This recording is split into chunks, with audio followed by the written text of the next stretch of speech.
नमस्कार दोस्तों, स्वागत है आपका आज के मुख्य समाचारों में। जी हां दोस्तों, आपको यहां पर देखने को मिलेंगी सुबह से लेकर शाम तक की तमाम बड़ी खबरें मुख्य समाचार ब्रेकिंग न्यूज अपडेट्स के रूप में। तो चलिए दोस्तों, जान लेते हैं आज की पहली खबर।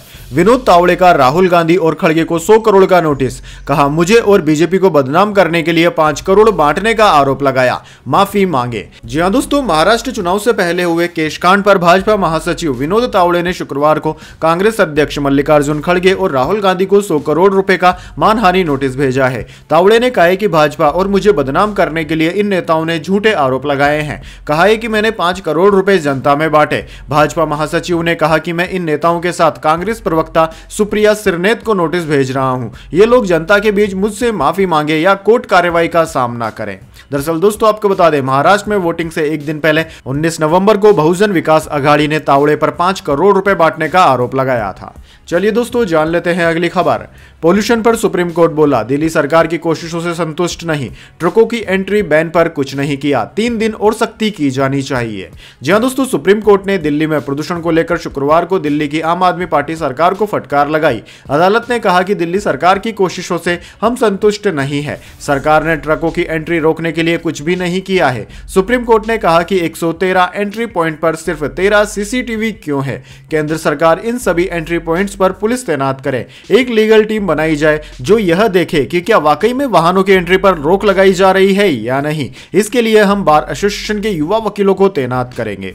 चलिए दोस्तों, जान लेते हैं अगली खबर। मणिपुर हिंसा, मंत्री ने घर को कटीले तारों से घेरा, कहा संपत्ति की रक्षा संवैधानिक हक, अगर भीड़ ने फिर हमला किया तो जवाब देंगे। जी हां दोस्तों, मणिपुर में हालिया हुई हिंसा के चलते तनाव है। 16 नवंबर को मुख्यमंत्री बीरेन सिंह और 17 विधायकों के घर पर हमले हुए थे। राज्य के मंत्री सुसिंद्रो के घर को भी निशाना बनाया गया था। अब दोस्तों, सुसिंद्रो ने मणिपुर ईस्ट स्थित अपने घर को कटीले तारों और लोहे के जाल से घेर लिया है। सुसिंद्रो ने कहा है कि संपत्ति की रक्षा करना हमारा संवैधानिक हक है, अगर भीड़ ने फिर हमला किया तो इसका जवाब दिया जाएगा। सुसिंद्रो काफी चर्चा में रहते हैं। जब मणिपुर में हथियार लूटे जा रहे थे तब उन्होंने घर में वेपन्स ड्रॉप बॉक्स बनाया था ताकि लोग हथियार जमा कर दे। सुप्रिंदो मैतई समुदाय से आते हैं। चलिए दोस्तों, जान लेते हैं अगली खबर। अमेरिका में अडानी के खिलाफ गिरफ्तारी वारंट हुआ जारी, रिश्वत धोखाधड़ी का आरोप लगा।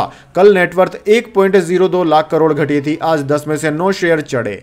जी हां दोस्तों, भारतीय उद्योगपति गौतम अडानी के लिए गुरुवार का दिन 3 बुरी खबरें लाया। पहली, अमेरिका में सोलर एनर्जी से जुड़ा कॉन्ट्रैक्ट हासिल करने के लिए उन पर कथित तौर पर रिश्वत देने और धोखाधड़ी के आरोप लगे हैं। न्यूयॉर्क की फेडरल कोर्ट में यह केस दर्ज भी हुआ है। गौतम अडानी और उनके भतीजे सागर अडानी के खिलाफ गिरफ्तारी वारंट तक निकल गया है। दूसरी खबर के अनुसार दोस्तों, उनकी नेटवर्थ में 1.02 लाख करोड़ रुपए की कमी आ गई है। और तीसरी खबर है, केन्या ने अडानी ग्रुप के साथ बिजली ट्रांसमिशन और एयरपोर्ट विस्तार की डील रद्द कर दी है। दोनों डील 21,422 करोड़ रुपए की थी। चलिए दोस्तों, जान लेते हैं अगली खबर। राहुल गांधी ने एयर पोल्यूशन पर वीडियो शेयर किया, बोले ये नेशनल इमरजेंसी बच्चों का भविष्य छीन रहा और बुजुर्गों का दम घोट रहा। जी हां दोस्तों, लोकसभा में विपक्ष के नेता और कांग्रेस सांसद राहुल गांधी ने उत्तर भारत में बढ़ते एयर पोल्यूशन पर चिंता जाहिर की। उन्होंने अपने एक्स अकाउंट पर वीडियो और मैसेज शेयर किया है। राहुल गांधी ने लिखा है कि उत्तर भारत में एयर पोल्यूशन नेशनल इमरजेंसी है। ये पब्लिक हेल्थ क्राइसिस है जो हमारे बच्चों का भविष्य छीन रहा है और बुजुर्गों का दम घोट रहा है। एक पर्यावरणीय और आर्थिक आपदा जो अनगिनत लोगों की जिंदगी बर्बाद कर रही है। उन्होंने लिखा कि हमारे बीच सबसे गरीब लोग सबसे ज्यादा पीड़ित हैं, जो अपने आसपास की जहरीली हवा से बच नहीं पाते। परिवार स्वच्छ हवा के लिए तरस रहे हैं, बच्चे बीमार पड़ रहे हैं और लाखों लोगों की जिंदगी खत्म हो रही है। पर्यटन घट रहा है और हमारी वैश्विक प्रतिष्ठा भी गिर रही है।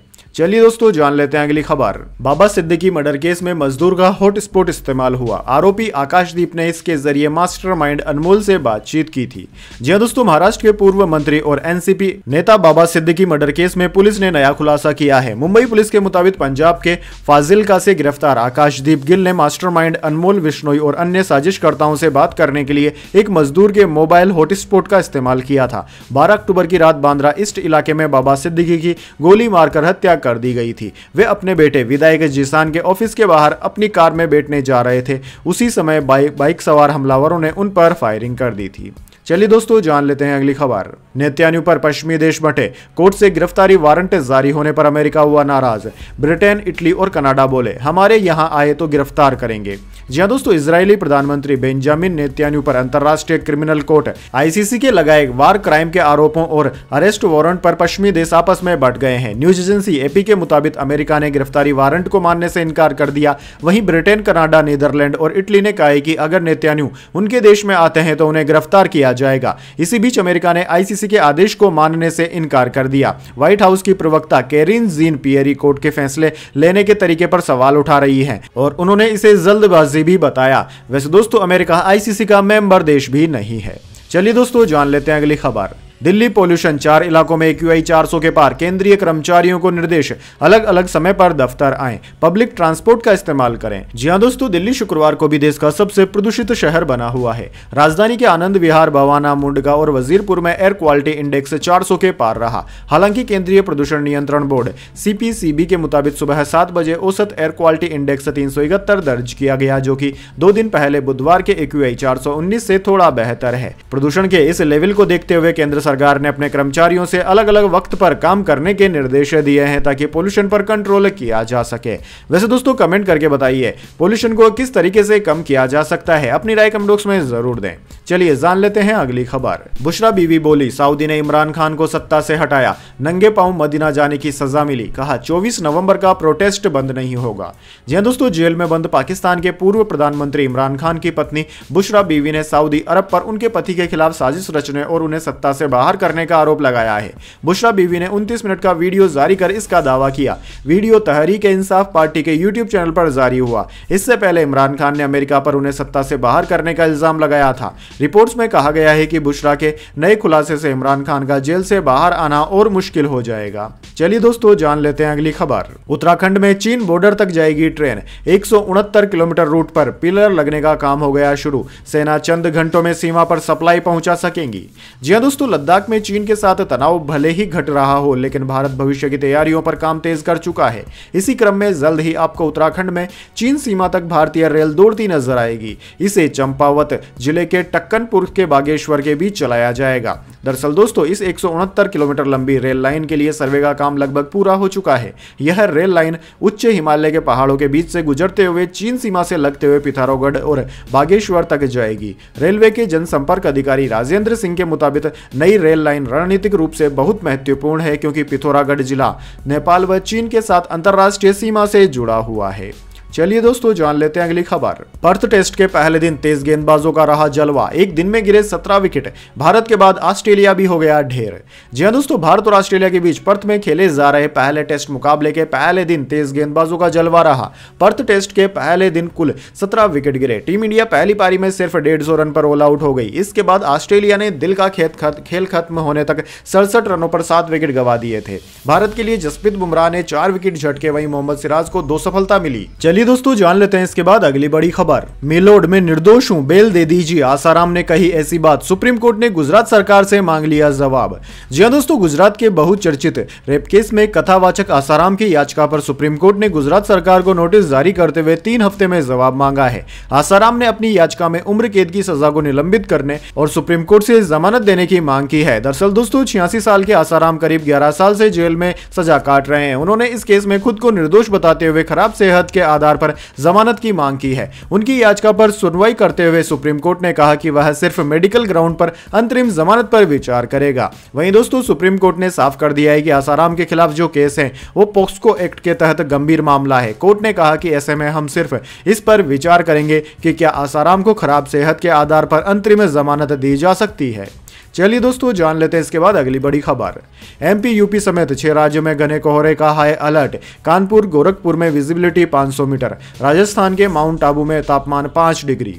जी हां दोस्तों, देश में उत्तर भारत के राज्यों में ठंड और घने कोहरे का असर लगातार बढ़ रहा है। मौसम विभाग ने उत्तर प्रदेश, पंजाब, हरियाणा, बिहार, राजस्थान और मध्य प्रदेश में शुक्रवार को घने कोहरे का अलर्ट जारी किया है। घने कोहरे के कारण उत्तर प्रदेश के गोरखपुर और कानपुर में बुधवार सुबह विजिबिलिटी घटकर 500 मीटर रह गई है। उधर दोस्तों, राजस्थान के हिल स्टेशन माउंट आबू में न्यूनतम तापमान 5 डिग्री सेल्सियस दर्ज किया गया। मध्य प्रदेश में भी ठंड का असर कम नहीं हो रहा है। एमपी के 8 शहरों में टेम्परेचर 10 डिग्री से कम रिकॉर्ड किया गया। भोपाल में तापमान 10.2 डिग्री रिकॉर्ड किया गया। यह पिछले 10 साल में नवंबर का तीसरा सबसे कम तापमान है। चलिए दोस्तों जान लेते हैं अगली खबर। कनाडा की सफाई निज्जर हत्या में मोदी का नाम नहीं, इसके कोई सबूत नहीं, कनाडाई मीडिया का आरोप। मोदी को साजिश के बारे में पता था। जी हां दोस्तों, कनाडा सरकार ने उन मीडिया रिपोर्ट्स को खारिज कर दिया है जिसमें कहा गया था कि प्रधानमंत्री मोदी को खालिस्तानी आतंकी हरदीप सिंह निज्जर की हत्या की प्लानिंग की जानकारी थी। कनाडाई अखबार द ग्लोबल की एक रिपोर्ट में दावा किया गया था कि विदेश मंत्री एस जयशंकर और एनएसए अजीत डोभाल भी इस बारे में जानते थे।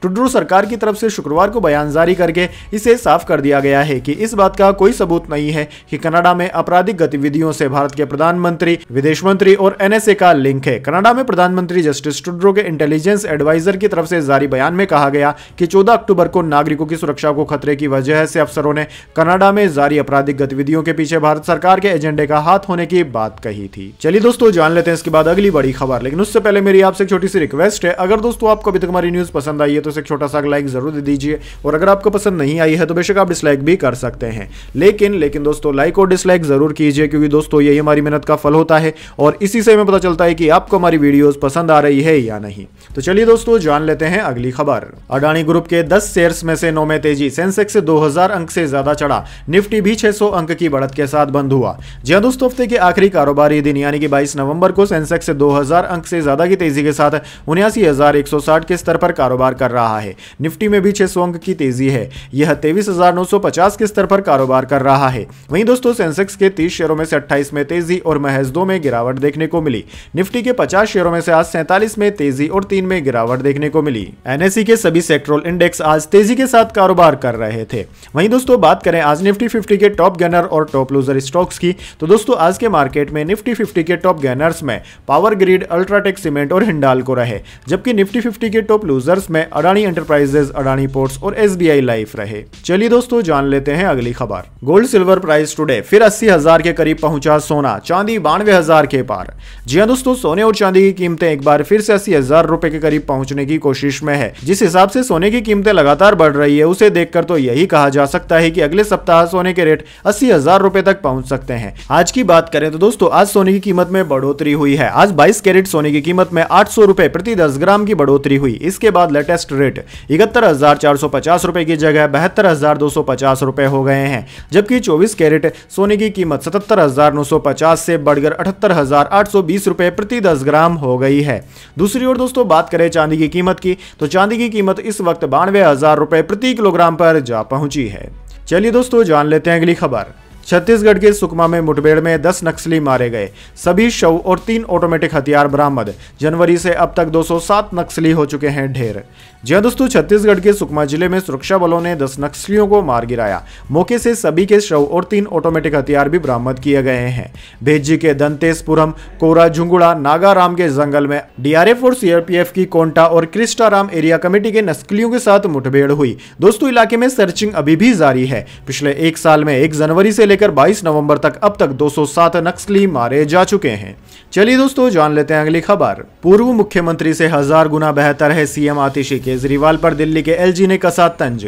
जी हां दोस्तों, दिल्ली के उपराज्यपाल और दिल्ली सरकार के बीच की तल्खी जग जाहिर है। सरकारी फाइलों और विकास परियोजनाओं को लेकर ज्यादातर दोनों आमने सामने ही रहते हैं, लेकिन शुक्रवार को एक ऐसा मौका आया जब दिल्ली के एलजी ने दिल्ली की मुख्यमंत्री की मौजूदगी में उनकी तारीफ की। दरअसल दोस्तों एलजी वीके सक्सेना शुक्रवार को IGDTUW यानी कि इंदिरा गांधी दिल्ली महिला तकनीकी विश्वविद्यालय के दीक्षांत समारोह को संबोधित कर रहे थे। इस समारोह में दिल्ली की मुख्यमंत्री आतिशी भी मौजूद थी। अपने भाषण में एलजी ने कहा कि मुझे खुशी है कि आज दिल्ली की मुख्यमंत्री महिला है। उन्होंने आगे कहा कि मैं बड़े विश्वास के साथ कह सकता हूं कि यह अपने पूर्ववर्ती से 1000 गुना बेहतर है। दोस्तों जाहिर सी बात है कि एलजी की यह टिप्पणी दिल्ली के पूर्व सीएम और आम आदमी पार्टी के राष्ट्रीय संयोजक अरविंद केजरीवाल पर तंज था। चलिए दोस्तों जान लेते हैं अगली खबर। महाराष्ट्र में हो रही है सीएम पद पर खींचतान, अजीत पवार के पोस्टर लगे, महायुति से अगला सीएम बताया गया। एमवीए के पटोले बोले कांग्रेस की अगुवाई में सरकार बनेगी।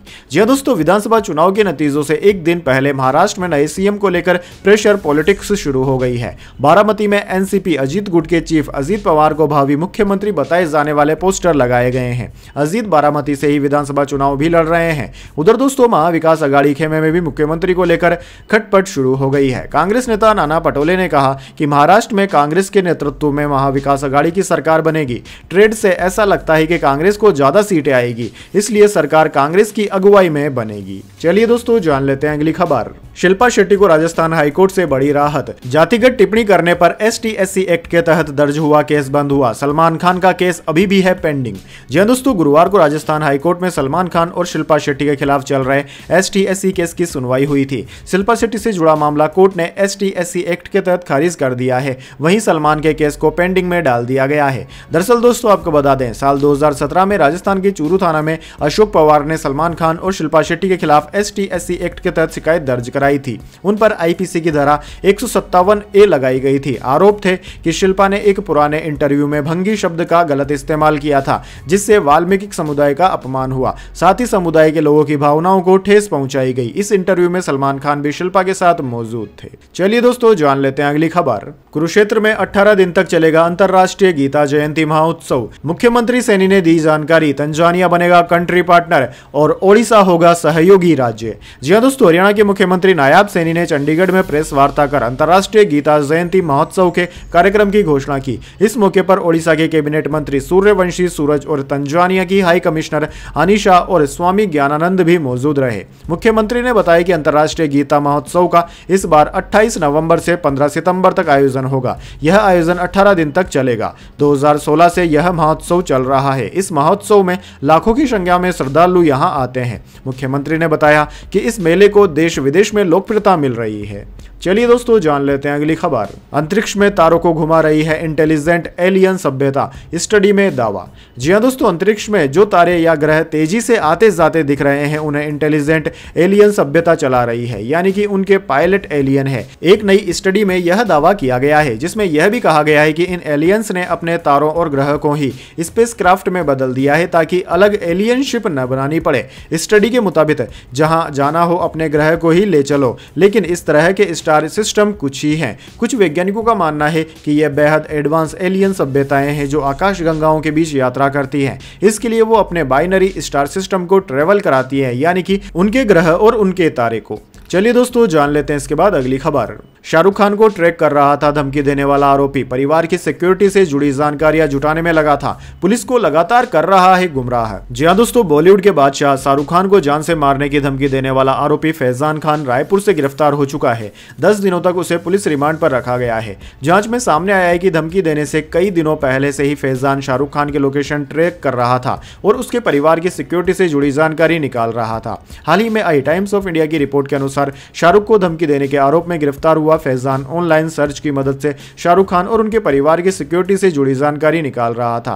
फैजान एक्टर के बेटे आर्यन को भी ट्रैक कर रहा था। मुंबई पुलिस ने फैजान का एक दूसरा मोबाइल फोन जब्त किया था, जिसकी फोरेंसिक एनालिसिस रिपोर्ट से यह जानकारी सामने आई है। चलिए दोस्तों जान लेते हैं अगली खबर। सीबीआई ने नारकोटिक्स ब्यूरो के इंस्पेक्टर को रिश्वत लेते हुए पकड़ा। केस के निपटारे के लिए मांगे थे 20 लाख, 3 लाख लेते हुए गिरफ्तार। जी हां दोस्तों, केंद्रीय जांच ब्यूरो ने चित्तौड़गढ़ के केंद्रीय नारकोटिक्स ब्यूरो के इंस्पेक्टर और बिचौलिए को रिश्वत लेते हुए गिरफ्तार किया है। एक क्लिनिक के खिलाफ मामले के निपटारे के लिए 20 लाख रुपए की रिश्वत मांगी गई थी। बिचौलियों के मार्फत रिश्वत के 3 लाख रुपए लेते हुए आरोपी इंस्पेक्टर को पकड़ लिया गया है। फिलहाल दोस्तों, दोनों आरोपियों से सीबीआई टीम पूछताछ करने में जुटी हुई है। केंद्रीय जांच ब्यूरो सीबीआई को परिवादी ने शिकायत दी थी कि इसमें चित्तौड़ के केंद्रीय नारकोटिक्स ब्यूरो के इंस्पेक्टर एक बिचौलिए के मार्फत 3 लाख रुपए की रिश्वत मांग रहे हैं। वहीं दोस्तों, सीबीआई की ओर से शिकायत पर बुधवार को केंद्रीय नारकोटिक्स ब्यूरो सीबीएन के आरोपी इंस्पेक्टर आदर्श योगी और बिचौलिए केशव के खिलाफ मामला दर्ज कर लिया गया है। तो दोस्तों, यह थी आज की तमाम बड़ी खबरें। इसके बाद दोस्तों बारी आती है आज के माइंड क्विज क्वेश्चन की। जी हां दोस्तों, एक आसान से सवाल का जवाब देकर आप जीत सकते हैं एक सरप्राइज गिफ्ट हमारे यूट्यूब चैनल की ओर से। तो दोस्तों, आज का सवाल आपकी स्क्रीन पर आ चुका है। देश का सबसे शिक्षित राज्य कौन सा है? जी हां दोस्तों, अगर आप जानते हैं कि साक्षरता की दृष्टि से देश का सबसे शिक्षित राज्य कौन सा है, तो जल्दी से उस राज्य का नाम कमेंट्स में लिख दीजिए। अगर दोस्तों आपका जवाब होता है एकदम सही और आप चले जाते हैं लकी विजेता के रूप में, तो आपको मिल सकता है एक सरप्राइज गिफ्ट हमारे यूट्यूब चैनल की ओर से। तो दोस्तों जल्दी से अपना उत्तर कमेंट बॉक्स में लिख दीजिए, वीडियो को लाइक कर लीजिए और चैनल को सब्सक्राइब करके बेल आइकन भी दबा लीजिए। धन्यवाद। वंदे मातरम। जय हिंद, जय भारत।